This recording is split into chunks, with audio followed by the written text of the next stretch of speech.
Village de 850 habitants environ, notamment des sujets du Congo-Kinshasa et ceux du Congo-Brazzaville, Sinoa la Belle se trouve à 1 heure de traversée par pirogue motorisée empruntée à partir du port secondaire de Yoro.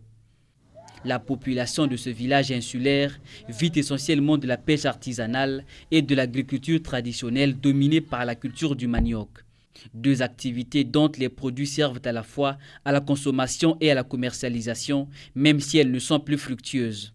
Quand les femmes commerçantes arrivent, elles achètent le poisson et elles repartent à Brazzaville. Nous cultivons le manioc, la banane et les femmes font les mingwele, excusez-moi le terme, et c'est vendu ici sur place. Nous faisons les légumes, l'oseille, le bari, le ndunda bololo et le reste. Dans ce village, 2 grands programmes agricoles ont déjà été exécutés. Celui de l'Office des cultures vivrières OCV et un autre initié par le président Denis Sassou Nguesso. Des activités qui ont généré des emplois au profit des populations de l'île Mbamou entre les années 70 et 90. Pendant que l'OCV était ici, les gens étaient quand même à l'aise. Il y avait un petit perdième à la fin du mois. L'OCV produisait le maïs, l'arachide, beaucoup de choses. C'est la zone des eucalyptus là.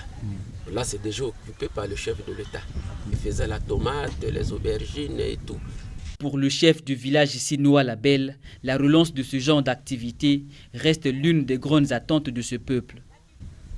Qu'il revienne pour reprendre avec les mêmes activités parce que lui aussi, il avait des travailleurs et le village avait un mouvement terrible.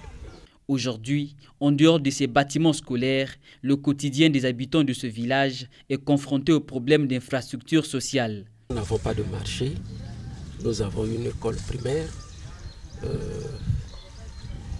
nous n'avons pas d'hôpital ici. Et si l'État aussi peut penser à nous, de nous mettre même un centre intégré, ce serait une bonne chose. Suite aux inondations survenues entre septembre et décembre 2019, les populations de Sinoa la Belle sollicitent toujours l'intervention des pouvoirs publics en vue de la réparation des séquelles dues à cette catastrophe naturelle.